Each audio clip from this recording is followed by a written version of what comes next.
Bonjour à tous, l'actualité internationale, c'est la possible fin de la bataille d'Alep. Le président syrien Bachar al-Assad a en effet évoqué un moment historique et que les Syriens écrivaient leur histoire avec la libération de la ville. L'évacuation des civils a donc commencé avec l'aide de la Croix-Rouge internationale et du Croissant-Rouge syrien. Pour le moment, 3000 personnes ont pu quitter Alep, mais selon l'ONU, entre 40 000 et 50 000 civils seraient encore dans la ville. Dans le même temps, l'Union européenne a prolongé de 6 mois les sanctions européennes contre la Russie. Certains pays souhaitaient que ces sanctions durent 1 an en raison du rôle que pourrait jouer Donald Trump avec la Russie à partir du mois de janvier. Le futur président américain a de son côté déclaré qu'il est encore trop tôt pour dire quelle sera la politique du nouveau gouvernement américain sur la Russie. Ils seront normalement 9 à la primaire socialiste. Hier, les candidats ont déposé leur dossier à la Haute Autorité des primaires citoyennes. Il reste maintenant à vérifier que les candidats sont à jour dans leurs cotisations et que le nombre de parrainages requis est atteint. Seront donc normalement de la partie Sylvia Pinel, Arnaud Montebourg, Gérard Filoche, Benoît Hamon, François de Rugy, Jean-Luc Benamias, Fabien Verdier, Vincent Payon et Manuel Valls. L'ex-premier ministre qui a d'ailleurs affirmé sur France Inter qu'il souhaitait supprimer l'article 49 alinéa 3 hors texte budgétaire. On rappelle que l'article 49.3 permet d'adopter une loi sans passer par l'adoption du Parlement.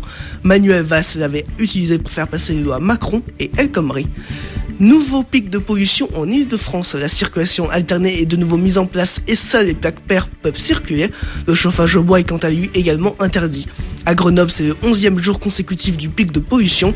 Les transports en commun seront donc gratuits. Sur les routes limitées à 90 km/h, la vitesse est abaissée à 70 km/h. Une recommandation également appliquée en Pays de Savoie pour la même raison.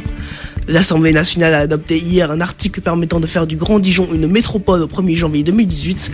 Dijon devrait donc rejoindre Saint-Étienne, Toulon, Orléans, Tours, Clermont-Ferrand et Metz qui devraient bénéficier du même statut. Si l'Assemblée nationale est favorable au texte, le Sénat y est en revanche opposé. Il devrait donc, comme en novembre, le refuser.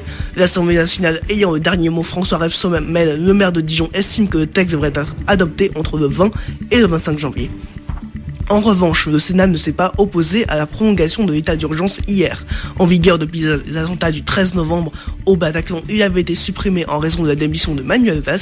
Si l'état d'urgence a été prolongé, c'est notamment pour couvrir les élections présidentielles du 23 avril et du 7 mai, mais aussi les élections législatives des 11 et 18 juin. La météo du jour est nuageuse ce matin en Saône-et-Loire. Il est attendu de la pluie dans l'ouest du département. Il fait ce matin 0 à Louhans, 1 à Mâcon, à Dijon et à Cluny, 2 à Autun et jusqu'à 4 degrés à Châtillon-sur-Seine. En début d'après-midi, la pluie cesse et les températures grimpent avec 4 à Dijon et jusqu'à 10 degrés à Montbard.